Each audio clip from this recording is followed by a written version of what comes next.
Welcome back, everyone, to E-Boogie Studios. Imagine yourself in 1953, and you don't have a television just yet, and you're listening to a radio broadcast from a series called Suspense. Hope you enjoy.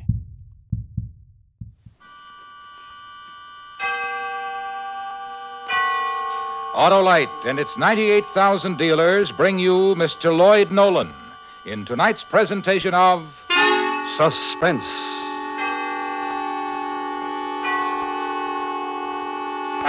Tonight, Autolite presents a story based on fact. The documented report of a man who lost a jar which contained the destruction of a city. Vial of Death. Our star, Mr. Lloyd Nolan.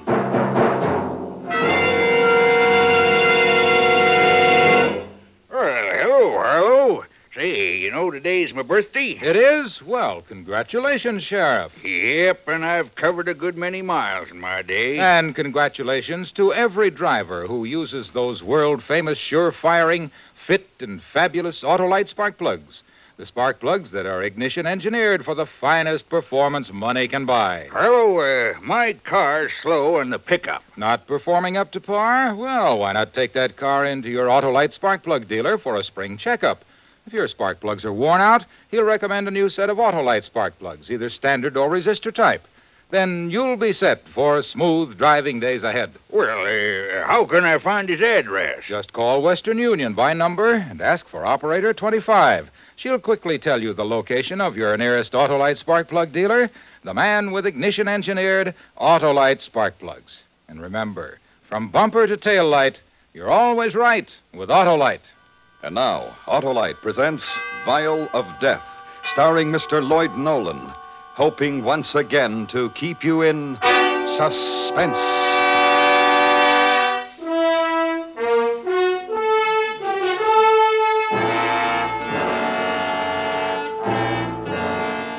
When it happened, you knew nothing about it. The events of that long, frightening night began about the time you were catching a bus or a streetcar toward home. Probably you had dinner that night, played with the children, then went to bed. You slept. In the morning, you got up, came to work, and it was just another day. By then, it was all over. Many innocent people missed an appointment with death that morning. You might have been one of them.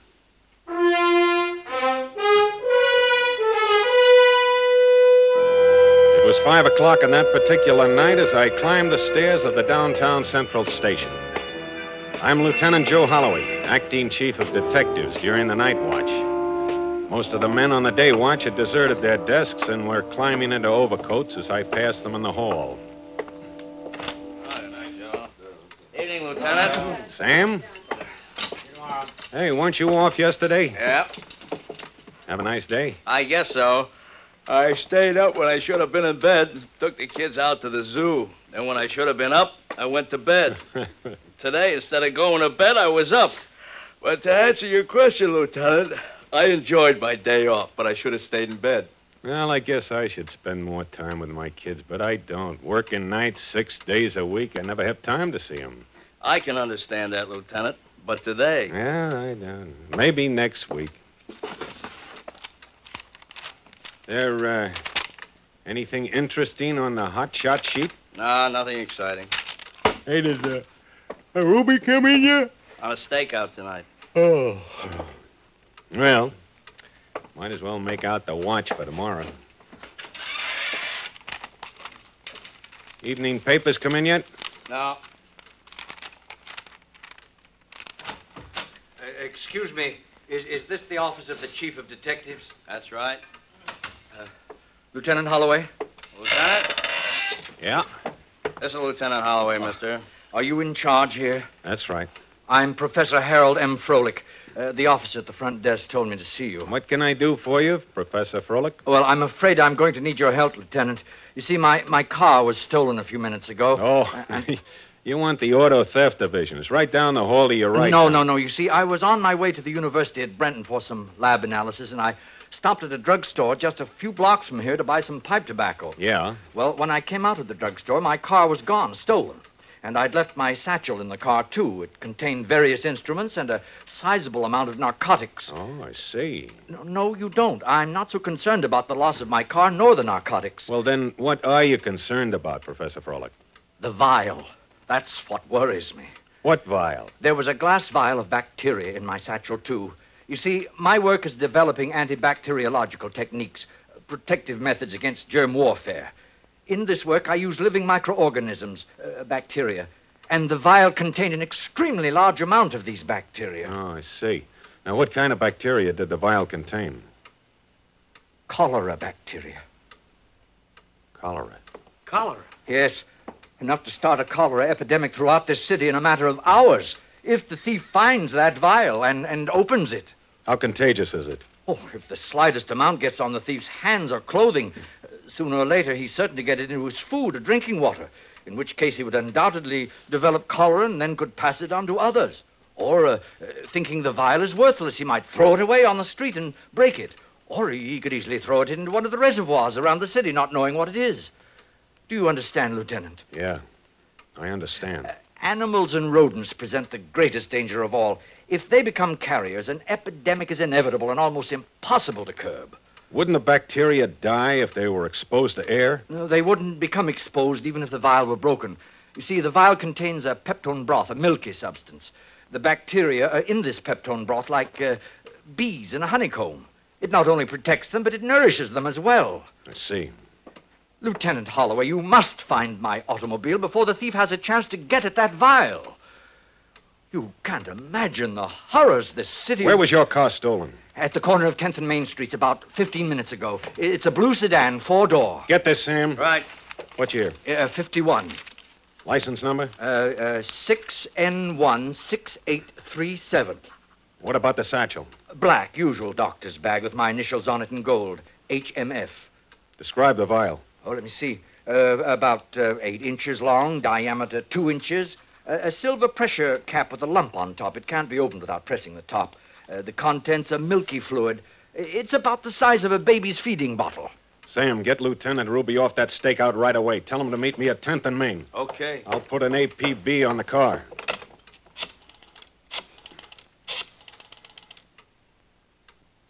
Radio room, this is Lieutenant Holloway. Broadcast this immediately. To all units, stolen car, registered to a Professor Harold M. Froelich. License number in the 8 column, 6, Nora, 16837. A 1951 blue 4-door sedan. If this car is located, hold and notify Lieutenant Holloway's Central Division immediately. You got that? Yeah. Now, also put out a call for all B units in the 4th, 5th, and 6th districts to report to me at 10th and Main, code 3. Sam? Yeah. Notify the chief. Then call the city health officer and tell him to meet me at 10th and Main right away. Right.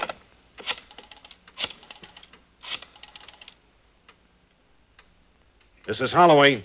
Send every available man to 10th and Main, code 3. I'll be there in 5 minutes. We'll start a search of the neighborhood where your car was stolen. Maybe we'll find the car nearby, maybe not, but it's a start. Lieutenant. Yes, what? We must anticipate a cholera epidemic should the bacteria get loose.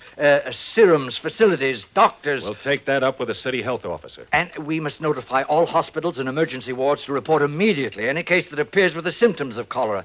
Then, if a case is reported, we will have something to work on. Yeah, we will indeed have something to work on.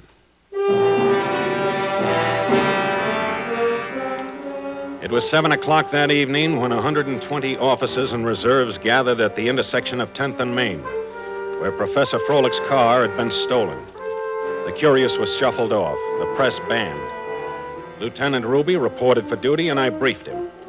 At 7:30, the city health officer arrived. Serums were ordered, the Red Cross alerted, doctors and nurses notified to be on call if an epidemic started. Hospitals have been told to notify us if a case appeared with symptoms of extreme intestinal pain, spasms, vomiting, and severe dehydration. Everything was done without attaching the word cholera to the operation. At 8:15, a break, just a small one. Professor Froelich's car was found 10 blocks away. This is it. This is my car. He didn't drive it far. Oh, I hope the satchel is still in it. Well, we'll soon know. There's nothing in the front seat. Key's still in it. Oh, Ruby, check the trunk. Right. Don't touch anything, Doctor. No. Maybe it's in the back seat. Oh, nothing. Find anything, Ruby? Nothing in the trunk, Joe. Well, I guess he took the satchel with him. I don't know why. Pawn it, probably. Ruby. Yeah. Get a latent fingerprint man down here to dust this car. Right. Tell him to hurry. Okay. Now what, Lieutenant? Now, we try to find that satchel. An hour passed. 2. No progress. The only fingerprints found on Professor Froelich's car were his own. Suspects were picked up, no make. The search for the satchel continued. Midnight, still no progress. I thought about the other parts of the city, quiet, asleep, unaware of the night and what it had produced. At 1:30, another break. One we'd hoped wouldn't come.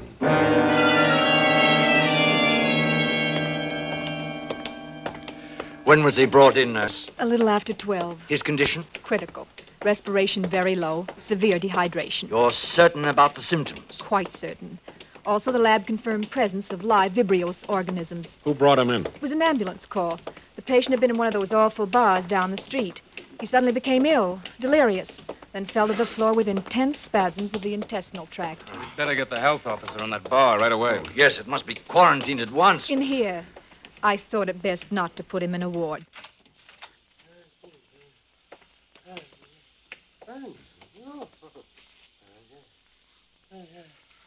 Well, Professor Froelich?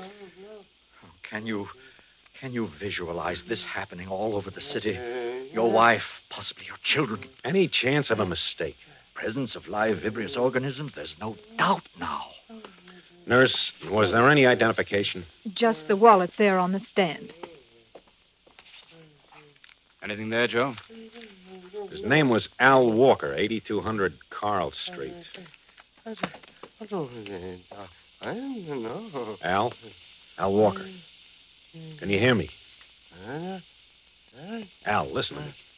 I've got to ask you some questions. Try to answer me. Al. Al, did you steal a car tonight? It's pretty weak, Joe. Al, can you hear me? Al? Look, Professor, can I do any harm now Do if what I you have... must, Lieutenant Holloway, but hurry. He's almost... All right, Al. Al, listen to me. Answer me. Did you take a glass vial out of that car tonight? It was in a satchel, a glass jar in a black satchel. Al! Glass jar? Yes. Did you take it, the jar? I can't breathe. Al! Did you take that satchel out of a car tonight? Oh, really, Lieutenant? Keep quiet, nurse. Can you hear me? What did you do with that glass jar that was in the bag? Did you open it? Milky stuff inside. Oh, no. He opened it. What's wrong with me? I can't breathe. Al, where is that glass jar now? Where? I said, throw it away. Where? Find out where. Where? Where did you throw it, Al? Where? I throw it.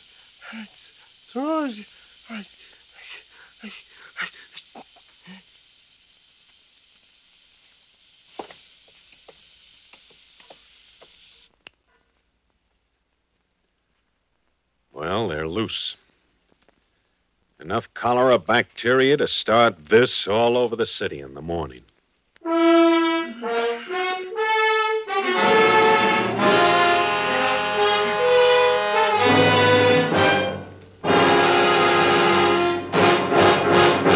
Autolite is bringing you Mr. Lloyd Nolan in Vial of Death. Tonight's presentation in radio's outstanding theater of thrills, Suspense.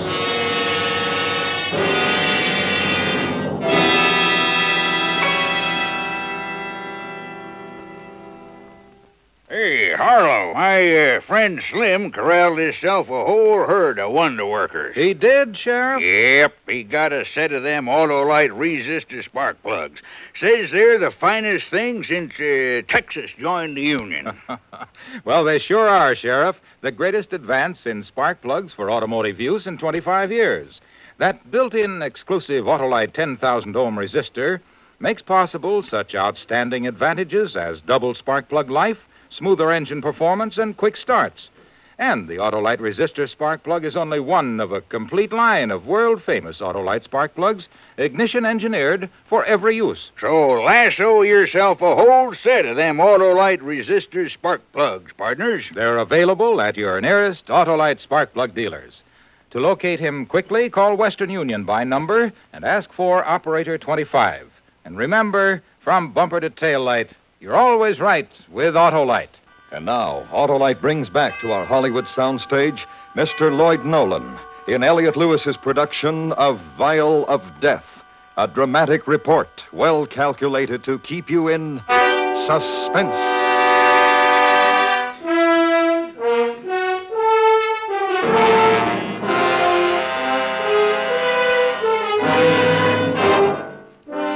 Al Walker was dead. Not knowing what the stolen vial contained, he had opened it and exposed himself to disease. Then he'd thrown it away.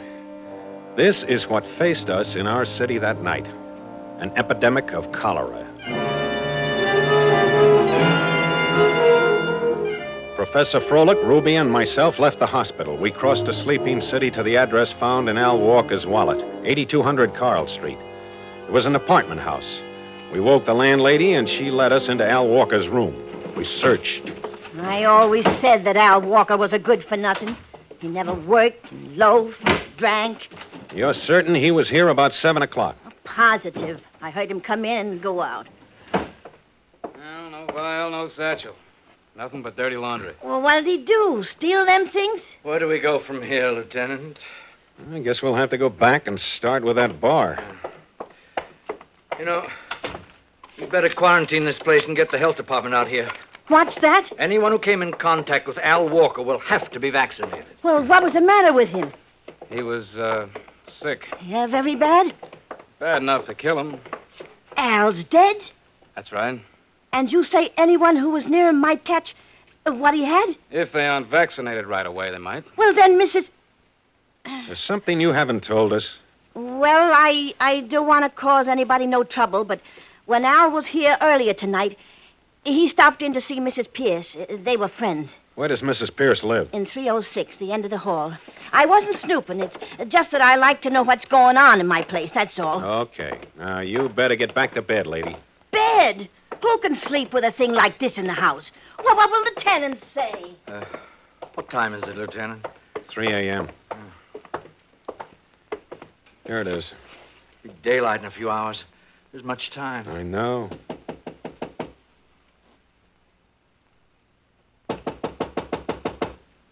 Asleep? Wouldn't you be? Who is it? Police, open up. Police. Open up. Hold it, I ain't decent.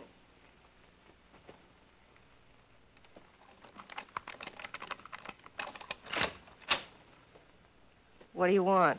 You Mrs. Pierce? Yeah, why? Do you know Al Walker? Al Walker? Yeah. You hold it down, my husband's asleep. When was the last time you saw Al Walker? Last time? I couldn't say. A week ago, maybe. Evie, what's going on out there? Nothing, Klaus. Go back to bed. Who are these guys? The police. Hey, what's the matter? Now, look, it's very important. We've got to know if either one of you saw Al Walker last night. Al Walker? I told you no, we ain't seen him. Evie, you ain't been seeing that punk again, have you?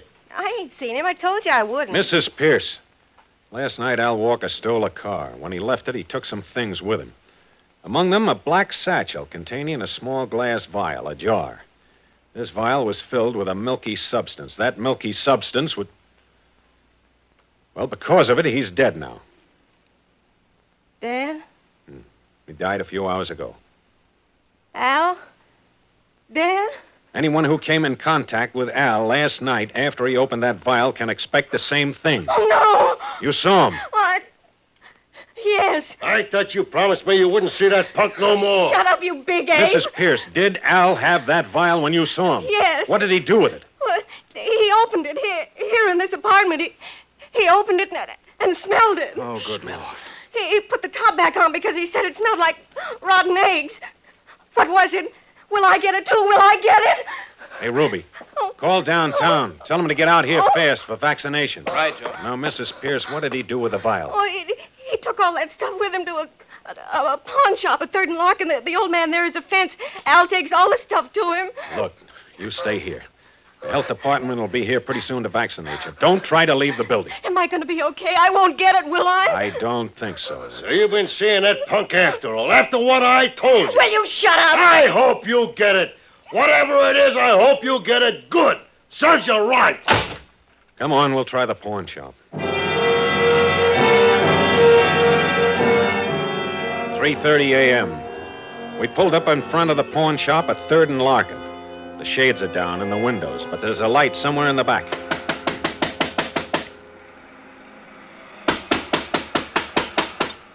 Someone's coming. Yeah, he's up late, eh? Oh, it has to be here. We've got to find it before morning. We'll soon know.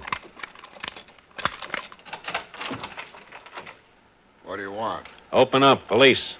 Police? Open up. What for? I said open it or we'll break it down. Well, sure. Whatever you say. All right, now listen. I want some answers, Pop, and I want them fast. Oh, sure, fellas. I always cooperate with you boys. Al Walker was here last night. He sold you some stuff. Al Walker? Who's he? Lieutenant, look at this, my satchel. It was on the counter. Oh, that's yours, mister? You never know where this stuff comes from. Will you quit stalling? We know Al Walker brought that in here. And there was a glass vial in that satchel. Where's it now? I tell you, I don't... Pop! Al Walker's dead. Al? Dead? From what? From the contents of that vial. That milky stuff? Then you have seen it. Well, I did have. Where is it now? We threw it away. Wasn't worth anything, was Where'd it? you throw it? In the alley out back. All right, show us. Was it open? No, closed. I didn't know the stuff was solid. All right, Honest, I save didn't. it, Pop, will you? Yeah, out here. There. I threw it in that pile of junk.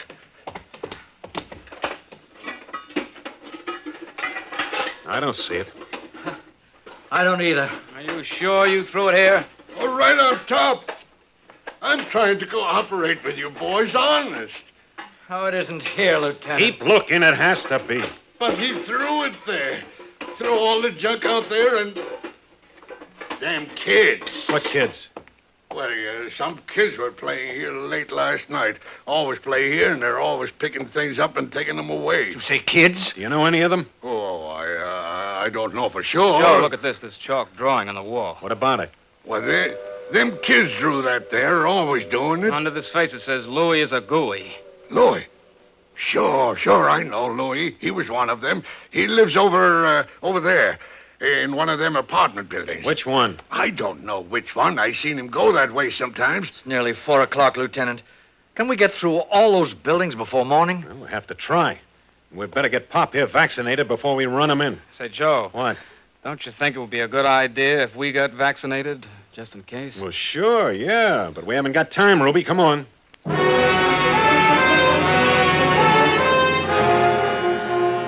It was a big block covered with big apartment houses.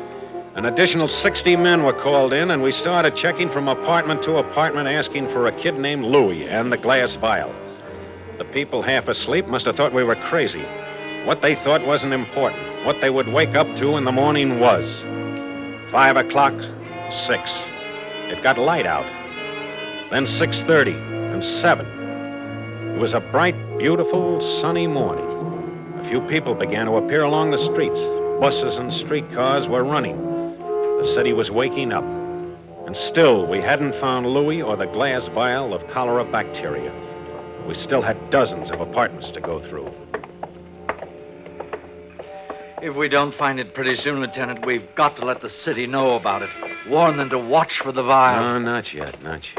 Another hour, maybe. Here's the next one. Okay. Bacon. Yeah. Smells good. Yeah? Police. Police? What's wrong? Do you have a child here named Louis? No Louis here. Why? Well, do you know of a boy by that name in the building? No, all my boys are good children. They done nothing wrong. Mama, Sybil's got my jar, and she won't give it to Tommy, me. don't bother me now. Who'll make Sybil give me my jar? Lieutenant. Yeah. Hey, Tommy, where's Sybil? Hey, you can't come in like that. Take us to Sybil, Tommy. She's in the bedroom. I'll show you. You stay here, lady. You got a lot of nerve telling me what to do in my own place. Where'd you get the jar, Tommy? I took it away from Louis. It's a pretty jar. I'm going to keep spiders in it. Here's the bedroom. There's Sybil in the crib. Joe, look. Mama says Sybil's cutting teeth. Easy does it. If she takes it out of her mouth and lets go of it, it'll fall on the floor. Oh, careful, Lieutenant. Don't frighten her. I got it. Don't drop it, Joe. Oh, don't worry. Oh, at last, thank goodness. There you are, Doctor. One glass vial containing 2 or 3 million cholera germs intact. What are you doing to my baby? I never heard of such a thing. Coming into a private home and beating my baby and making her cry. You get out of here. You hear me? Get out. All right, yes, ma'am. We're sorry.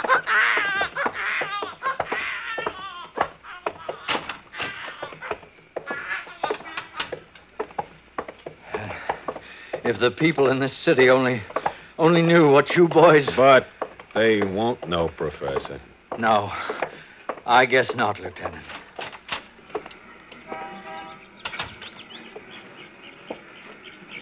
Well, Joe? Beautiful morning, Ruby. Yeah. It's gonna be a nice day. Yep. You know, Ruby, instead of going to bed this morning, I think I'll have breakfast with my family, and then I'm gonna take my kids to the zoo.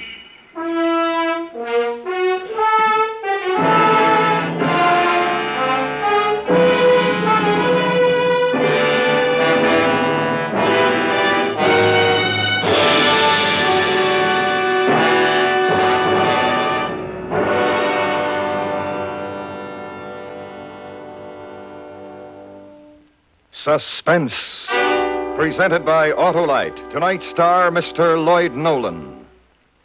This is Harlow Wilcox speaking for Autolite, world's largest independent manufacturer of automotive electrical equipment.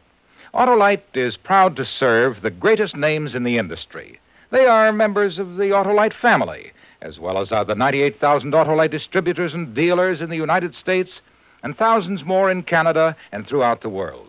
Our family also includes the nearly 30,000 men and women in 28 great Autolite plants from coast to coast and Autolite plants in many foreign countries, as well as the 18,000 people who have invested a portion of their savings in Autolite. Every Autolite product is backed by constant research and precision built to the highest standards of quality and performance.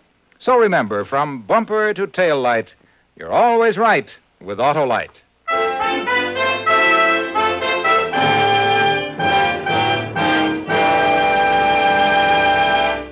Next week, a new and terrifying tale in the suspense tradition. The story of a man who overhears a murder plot and is discovered in his hiding place by the murderers. It's called Pigeon in the Cage. Our star, Mr. Dick Hames. That's next week on Suspense.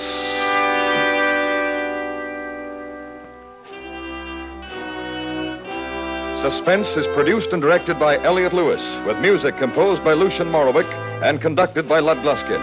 Vial of Death was written for Suspense by Augustus C. Bays. Featured in the cast were Joseph Kearns, Jerry Hausner, James McCallion, Truda Marson, Martha Wentworth, Charlotte Lawrence, Joseph Granby, Naomi Stevens, Clayton Post, and Jeffrey Silver. Lloyd Nolan can soon be seen in Island in the Sky, a Wayne Fellows production from the book by Ernest K. Gann. And remember, next week, Mr. Dick Hames in Pigeon in the Cage.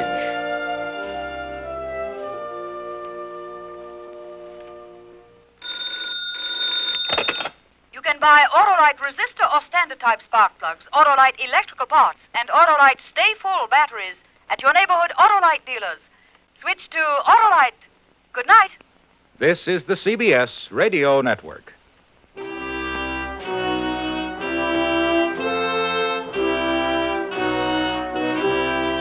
This is the end. My only friend, the end. I hope everyone enjoyed today's episode. Share with a friend, like and subscribe, and go ahead and leave me a comment. And thank you again to all my veterans out there. Thank you for your service. God bless you. I love you guys. Peace.